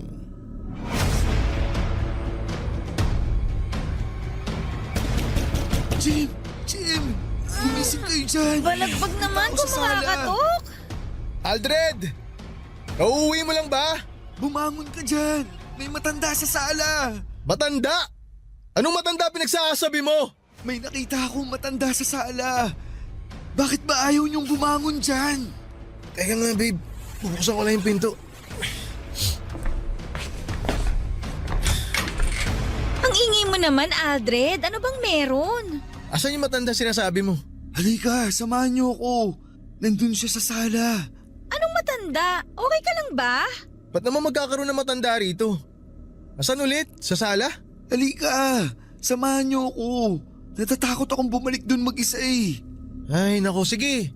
Pakita mo sa akin. Nasaan? Dali, lumakad ka ron. Samahan kita. Sandali, hintayin niyo ako. Huwag niyo akong iwan dito. Nadatnan ko siya kanina pagkarating ko. Akala ko nga si Anika yun eh. Tinanong ko pa siya kung bakit di pa siya tulog. Kanina pa kami tulog ni Jim. Tsaka paano magkakaroon ng matanda rito? Nakalak yung pinto. O nandito na tayo sa sala. Nasaan yung sinasabi mo matanda? Nandito siya kanina. Nakaupo siya dyan. Magkatapat nga kami. Anika, pakibuksan mo nga yung ilaw. Wait lang. Nasaan na yun? Nandito lang yun kanina. Nakita ko siya, tol. Maniwala kayo sa akin. Sandali nga lang, huminahon ka muna. Ikwento mo sa amin yung buong pangyayari. Sige. Nung pagkababa ko ng jeep galing sa bar, wala akong mahanap na tricycle. Kaya naglakad ako pa uwi rito. Tapos, habang naglalakad ako, pakiramdam ko may sumusunod sa akin. Sa labas pa lang, nanlalamig na ako eh. Bakit hindi ka nagpahatid kay kuya na driver ng tricycle? Hindi ko na siya makontak. Madaling araw na rin kasi. O tapos, ano nangyari pagkarating mo rito? Pagbukas ko ng pinto, walang ilaw tapos naaninag ko yung matanda na nakaupo dito sa sala. Akala ko si Anika yun kaya umupo rin ako para kausapin siya. Kinausap mo? O ano sabi? Wala, hindi siya sumasagot. Tapos habang nagsa-cellphone ako, tinignan ko siya for the first time. Doon ko na-realize na hindi siya si Anika. Matanda siya, tol. Galit na galit siyang nakatingin sa akin. Ay, tapatin mo nga ako, tol. May tinira ka ba sa huling bar na pinanggalingan mo? Lakas ng amats mo eh. Wala akong tinira na drugs. Hindi ako nagsisinungaling. Maniwala kayo. Totoo yung nakita ko. Sige na. Tama na yan. Tumataas na yung balahibo ko sa mga sinasabi mo eh. Alam mo Aldred, tinatakot mo sarili mo. Yung kwento mo pa lang na parang may nakasunod sa'yo, dun pa lang gumagawa ka na ng ikatatakot mo eh. Lasing ka lang. Magpahinga ka na. Hindi, tol. Kahit nakainom ako, alam ko yung mga nangyayari. Tol, hindi ako maniniwala sa'yo hanggat hindi ko nararanasan yung mga sinasabi mo. Matulog ka na lang. Sandali, pwede bang sa inyo na lang muna ako matulog? Natatakot ako eh. O sige, doon ka lang sa lapag ha. Samahan mo ko sa kwarto. Kukunin ko lang yung kutsyon ng kama ko ron. Ay, para ka namang bata eh. Halika na. Salamat.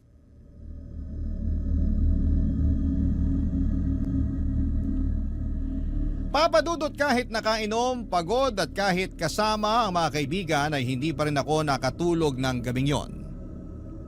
Kapag nakapikit ako ay palaging pumapasok ang itsura ng matanda sa isipan ko. Para bang anytime ay bigla na lamang siyang magpapakita sa akin. Pakiramdam ko, bawat sulok ng kwarto kung saan ay nababaling ang tingin ko ay may nakatayong tao. Kahit na wala naman akong nakikita.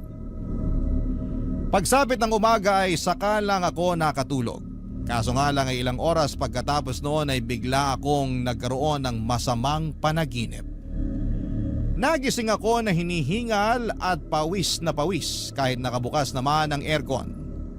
Wala na noon sina Jim at Anika sa loob ng kwarto at dinig na dinig ko sa labas ang boses ng dalawa habang nagkwekwentuhan. Sinubukan kong bumangon pero hindi ko may galaw ang katawan ko, Papa Dudut. Para ako na-paralyze sa kinakahigaan ko. Maya-maya ay napansin ko ang isang babae na nakatayo hindi kalayuan sa kinakahigaan ko. Biglang bumilis ang tibok ng puso ko nang bigla na lamang itong lumapit sa akin. Hindi ko kita ang mga paa niya pero sa tingin ko ay nakalutang siya. Tumigil siya sa may paanan ko at muli kong nakita ang mukhang nagbigay sa akin ng trauma. Ang matanda na nakita ko ng madaling araw pag uwi ko ay ang matanda na nakatayo sa paanan ko. Nakatitig siya sa mga mata ko at galit ang kanyang mga tingin.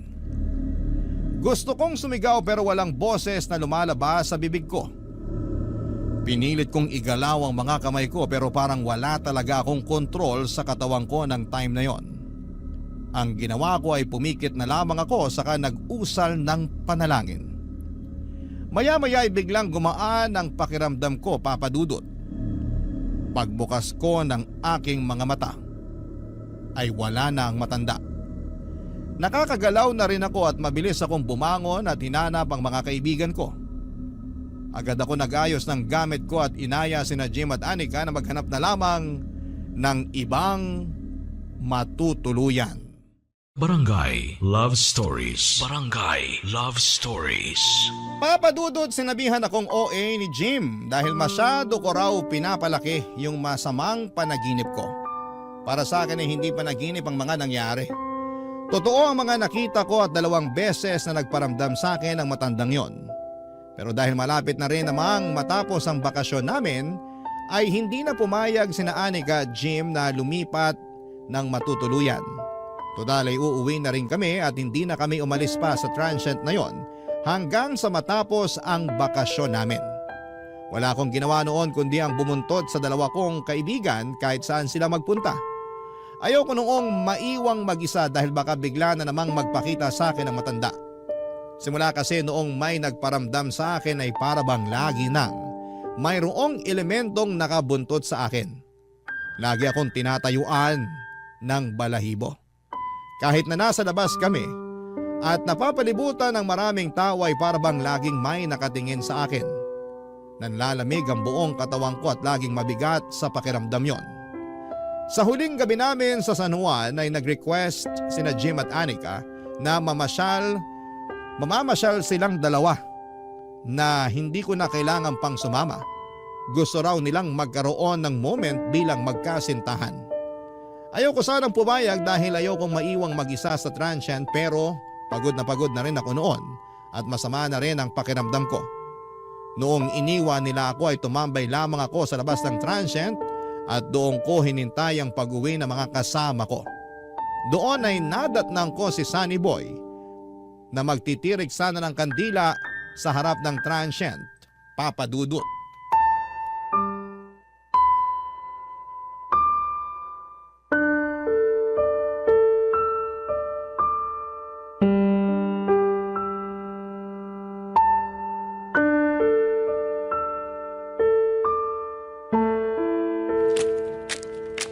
Oh, sir, hindi yata kayo namasyal ngayon ah. Hindi na. Medyo masama pakiramdam ko eh. Ganun po ba? Sayang naman yung pagpunta nyo rito kung hindi nyo masusulit. Nasulit ko naman na kahit paano. Marami kaming pinuntahan kaya siguro napagod na rin tong katawan ko. Nasaan po pala yung mga kasama nyo? Hindi ba 3 kayo? Lumabas silang 2. Nag-date bago kami bumalik sa Manila bukas. Ang tagal nga nila eh. Kanina ko pa sila hinihintay. Magdidilim na, wala pa sila. Baka pauwi na rin po siguro yung mga yon. Sir, pwede bang pausog kayo ng konti ng pwesto? Magtitirik sana ako ng kandila dyan sa inuupuan nyo eh. Ganun ba? Teka, tatayo na ako. Salamat po. Bakit ka magtitirik ng kandila dyan? Nakalimutan ko kasi magsindi ng kandila ng undas. Kaya ngayon ko na lang gagawin. Para saan naman yan?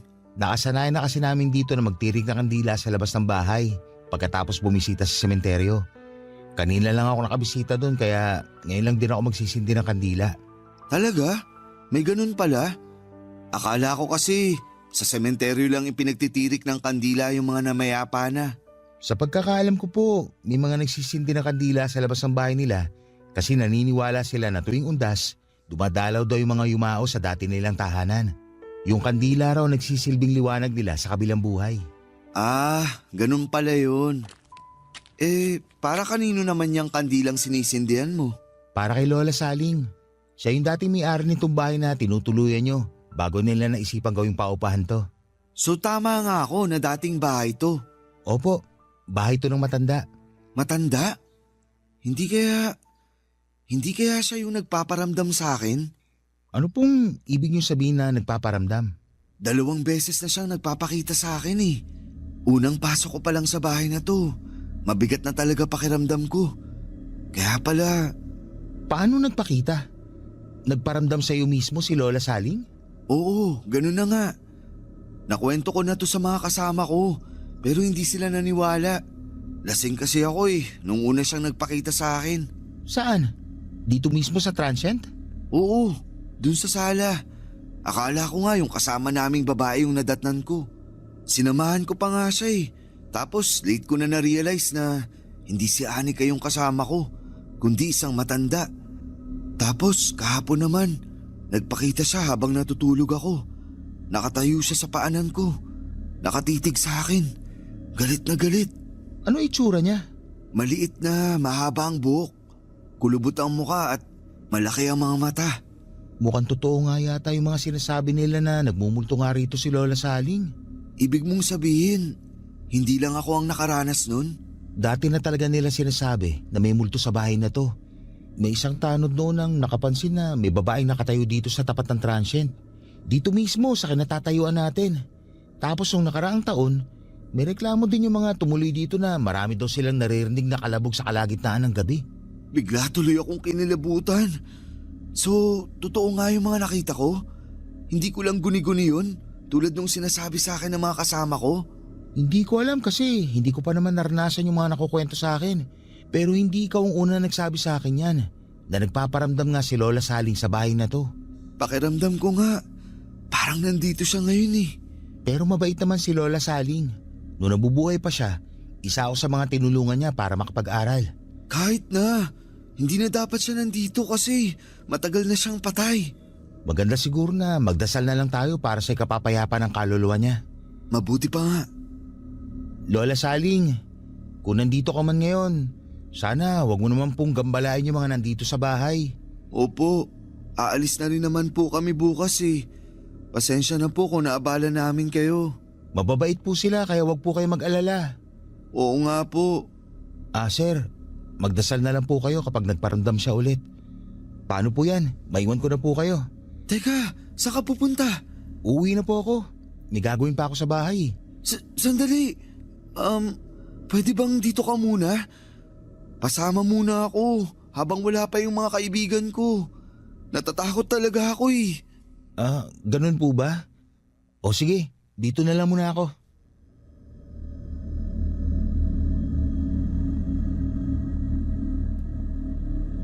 Habang wala pa sina Jim at Anika ay sinamahan ako ni Sunny Boy sa transient house. Noon ay naikwento niya sa akin ang naging buhay ni Lola Saling nung nabubuhay pa siya. Kilala na pala na haunted ang transient na tinuluyan namin kaya walang masyadong umuupa doon na tao. Hindi nagpapaniwala si Sunny Boy sa mga multo dahil hindi pa raw niya ito nararanasan. Pero kahit na ganoon ay hindi niya pinagdudahan ang mga kwento ko sa kanya. Simula nung namatay si Lola Saling ay si Sunny Boy na raw ang naging caretaker ng bahay. Malayong kamag-anak si Sunny Boy, si Lola Saling. Ang mga anak nito na may kanya-kanya ng buhay ay naisipang ibenta na lamang ang bahay at lupa noong namatay ito dahil wala naman ang titira doon. Pero naisip ng isa sa mga anak nito na gawin na lamang paupahan ng bahay para sa ganoon ay may kitain sina Sunny Boy bilang caretaker. Si Sunny Boy ang nagpapaayos ng dating bahay ni na Lola Saling para gawin itong transient. Noong una ay naging maayos naman ito, Papa Dudut. Maraming turista ang tumuloy sa naturang transient, pero noong nagsimula na nga ang mga kababalaghan doon ay unti-unti ring humina ang kita nito.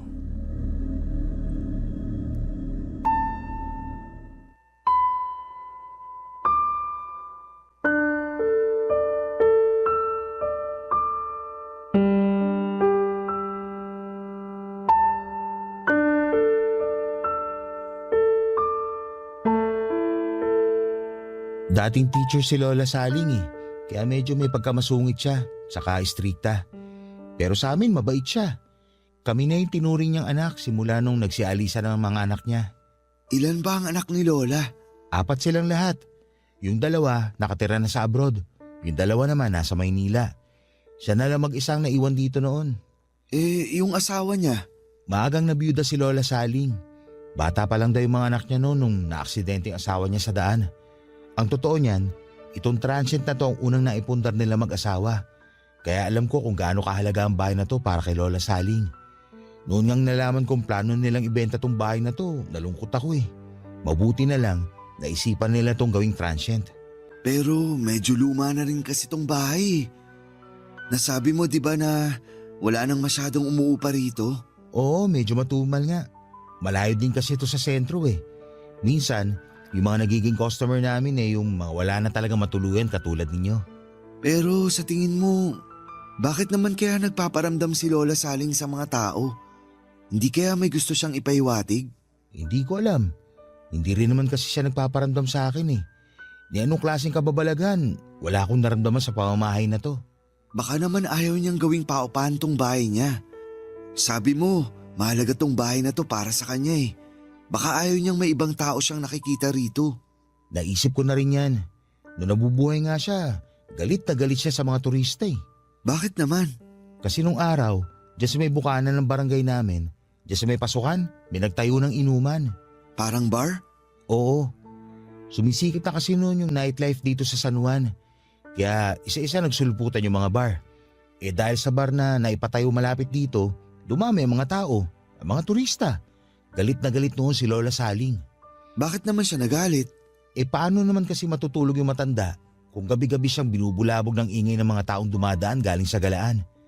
Nasira daw yung katahimikan ng lugar dahil sa mga mahilig uminom na walang ibang ginawa kundi ang magkalat at magwala. Sa bagay, may punto nga rin naman siya. May pagkakataon nga noon na may nag-aaway dito mismo sa harap ng bahay niya. Ang ginawa niya, kumuha siya ng isang palangganan ng tubig saka ibinuhos sa nag-aaway. Paano naman siya namatay? Siguro dahil na rin sa katandaan. Dadatnan na lang namin siyang walang buhay dito sa sala ng bahay niya. Nakaupo sa rocking chair, hindi na gumagalaw, hindi na humihinga. Hindi niyo na siya itinakbo sa ospital? Hindi na, dinerecho na namin sa punerarya. Kaya hindi na rin namin nalaman kung anong rason ng pagkamatay niya. Ngayon alam ko na kung bakit siya sa sala nagpakita. Doon pala siya namatay. Tapos yung kwarto na sinasabi mo kung saan ka binangungot, yun yung kwarto niya nung nabubuhay pa siya. Grabe, tumatayo balahibo ko. Kaya nga sabi ko, Ha? Walang kuryente? Brown out? mukhang wala nga. Sandali, may extra kandila akong naiwan sa labas. Kukunin ko lang. Sandali, tol. Huwag mo akong iwan dito. Diyan lang naman oh. Teka, ano yun? Nakikita mo ba yun? Ang alin? Doon sa may bintana, sa tabi ng pinto. Parang may nakasilip na matanda. Sir, huwag niyo naman po akong takutin. Hindi kita tinatakot. Tingnan mo kasi. Tao yun, di ba? Nakatingin siya sa atin. Sir, sige ha. Mauna na po ako sa inyo. Baka hinahanap na po ako sa amin. Sandali. Huwag mo ko iwan dito.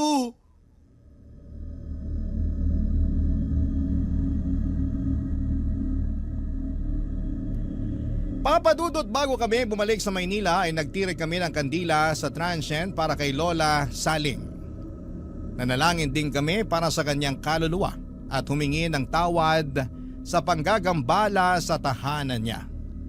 Pagkatapos noon ay nagpaalam na kami kay Sunny Boy na noon ay nagsimula na ring matakot sa naturang bahay matapos makaramdam ng kababalaghan. Sobrang lala ng trauma na sinapit ko ng mga panahong yon, Sa puntong halos 2 buwan din akong natutulog na bukas ang ilaw. Dumoble noon ang bayad ko sa kuryente dahil bawat sulok ng apartment ko ay nakabukas ang ilaw. Hindi pa rin kasi mawala sa isipan ko noon ang itsura ni Lola Saling noong gabing nagpakita siya sa akin. Paminsan-minsan ay dumadalaw pa rin siya sa panaginip ko. May pagkakataon noon na natatakot ako dahil baka bigla na lamang siyang magpakitang muli. Sa kabutihang palad ay hindi naman naulit ang bagay na yon. Sa paparating na araw ng mga patay, sana'y huwag nating kalimutan ang mga kamag-anak nating namayapa na. Ito ang araw kung kailan ay dapat nating alalahanin na minsan din nating silang nakasama sa mundong ito. Dito na po natatapos ang sulat ko sa inyo, Papa Dudut. Maraming salamat po at Barangay Love Stories. Barangay Love Stories. Kwentuhan naman tayo dito sa comment section. Nagustuhan ng iyong napakinggan? Ituloy yan via live stream sa www.gmanetwork.com/radio. Barangay LS 97.1